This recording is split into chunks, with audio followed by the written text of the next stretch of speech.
Hello. Welcome to PSHS 6240 Political Violence and Terrorism. Welcome to the Masters in Homeland Security program. And for most of you, welcome to George Washington University. I'm Rowan Sharma, and I will be your instructor for the next 8 weeks. So welcome. Again, welcome to the course, welcome to the school, welcome to the program. I hope this course and this program both fulfill your academic and your career goals going forward. Before I go into what this course is, I want to talk about what this course is not. This course is not a course on anti-terrorism. It's not a course on force protection. It's not a course on link analysis. It's not a course on hostage rescue. If you're coming from the government or you're coming from the military and you're taking a course in terrorism, sometimes it's associated with those narrow focus areas that really aren't part of this course or even this curriculum as a whole. What this course is a look at terrorism from a social and political phenomenon. We're going to look at terrorism, why it happens, why it works, why it doesn't work. And we're going to look at the terrorism problem from all different facets, from history, from politics, from psychology, from policy, from even a little bit of philosophy thrown in there. So we're going to look at the terrorism problem set as a multidisciplined problem from the terrorist perspective as well as from the policymaker perspective. And that's what I'm hoping this course, as well as the rest of the courses in this program, force you to look at different issues in Homeland Security. And again, this is more an intellectually driven course than maybe something you might be used to if you're taking very narrow courses in the government or in the military. So before I go into more depth in this course, I just want to cover a few announcements. We are in interesting times. As I'm speaking now, it's in the middle of COVID-19. Most people are probably shut out from work and shut out from normal day-to-day activities. I will say, one, this program is designed to help you if your profession is to look at issues like COVID-19. We're looking at this from a multidisciplinary aspect.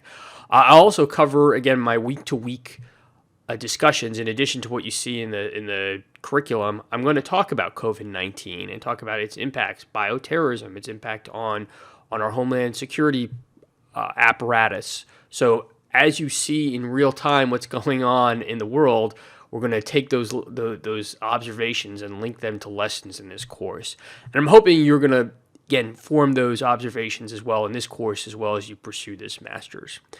I will also say that I understand that it is interesting times and everyone's probably affected personally by COVID-19, either your health, or whether it's a family member, whether your work has either accelerated or deaccelerated because of it. So I'm trying to be a little bit flexible for this 8-week period. If there's an issue like you can't make a paper, you can't make a certain suspense, we'll play the honor system for this quarter. Just let me know, hey, this is what's going on. I can't make the paper. I'll try and make it up at this time. I'm not going to ask for doctor's notes or notes from your employer unless this happens, 5 or 6 times. We'll play it by honor system. You all are adults. And I also want to give you the flexibility you need to deal with these interesting times. And I should also just say my day job has been very busy when I'm at my day job and not busy when I'm forced to work at home. So I might need a little bit more flexibility as well. My day job, which I'll talk about in a second, is impacted by COVID-19.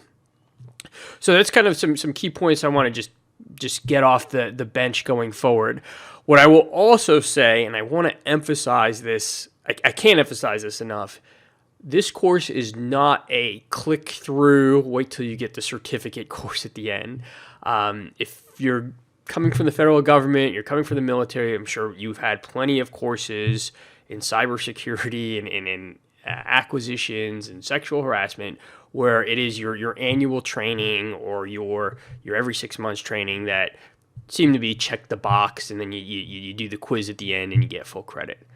Please do not take this course in that same manner.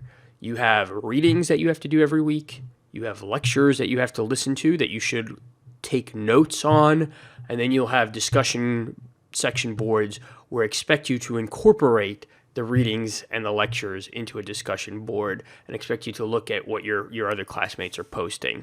So again, we're looking at this. You have to think about this as if you're back in class. For some of you, it might have been recently. Some of you might have been decades ago. But look at it in that perspective, and you'll do fine. So how this course is laid out, it's kind of in 3 parts that I look at. I look at this course. The first week, terrorism as an existential threat, and this is right up the alley of what we're facing is COVID-19. We're going to ask, is terrorism an existential threat? And as a corollary, you might want to ask, is what we're facing in this pandemic an existential threat? And we'll look at it as, from terrorism perspective, as lives lost, which is what people are looking at coronavirus as that perspective. We lose 40,000 people to car accidents. We lose 200,000 people to heart disease. We lose 100,000 people due to medical errors. Terrorism, we lose dozens, if that. Is it worthy of the money we spent to defeat terrorism, the bandwidth we apply to it? Why do we put more bandwidth against terrorism than other threats? And we'll ask those questions going forward. Week 2, we're going to go right into history. You can't understand the present without looking at the past. And for those of you who are young, who might have been right out of undergrad, you might just associated terrorism with Al-Qaeda and 9/11 and ISIS, when in fact, terrorism has a far, far longer history. We'll look at terrorism really since World War II and look at the history of terrorism up to the present day. And then the second part of week 2 is my favorite topic. We'll ask, what is a terrorist? What isn't a terrorist? Some of you might think it's easy. I look at a guy getting beheaded on YouTube and I automatically associate him with terrorism. But is it really that easy? Why do we consider certain Islamic extremists terrorists while not right-wing extremists not terrorists?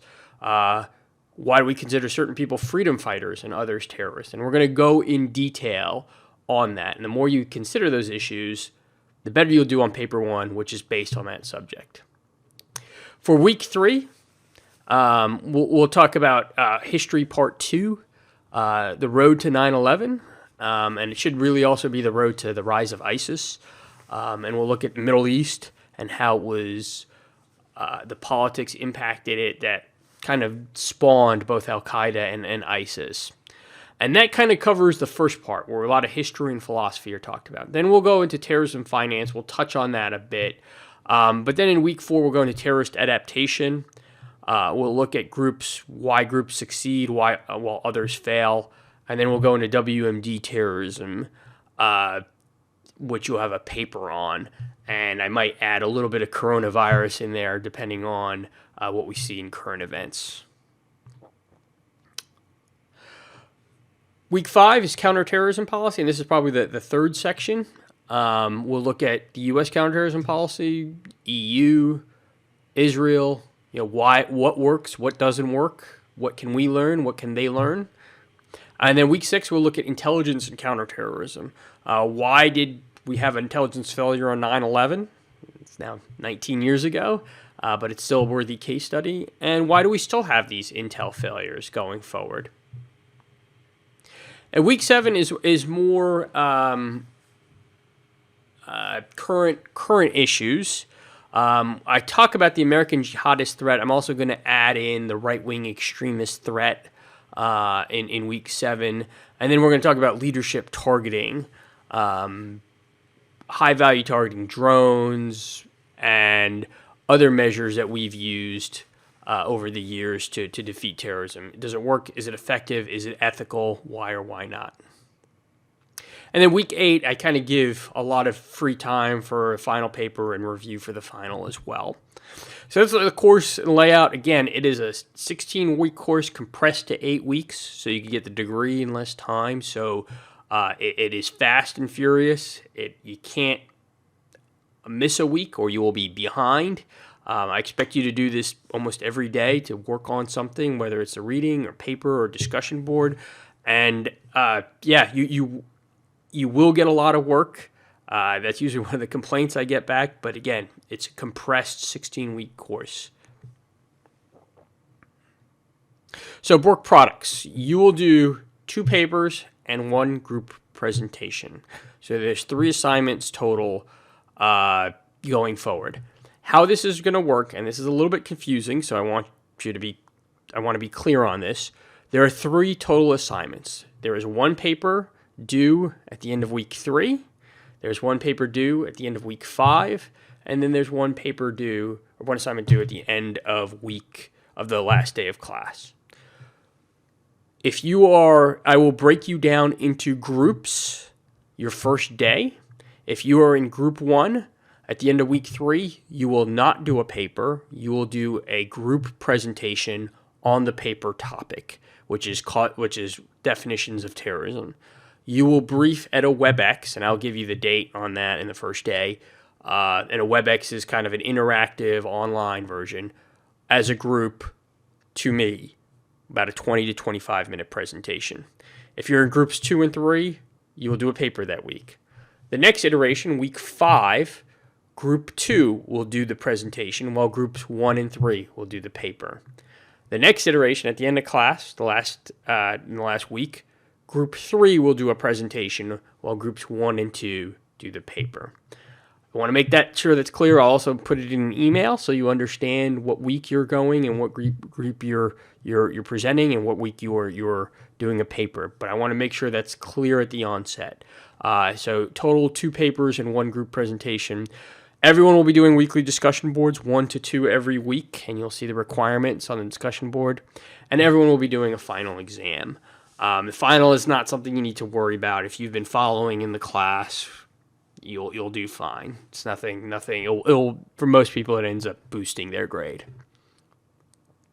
So about me, I've had various positions at Defense Threat Reduction Agency. I've worked there on the red team, worked on the TSA, DHS red team, so I know a lot about commercial aviation. I've worked as a Middle East, as a DoD analyst. I've worked as the senior Middle East analyst for the Department of the Army. I'm a former Army officer back in the day, Iraq, Afghanistan deployments. So if you're coming from the military, I kind of understand where you're coming from. And if you're deployed, please let me know.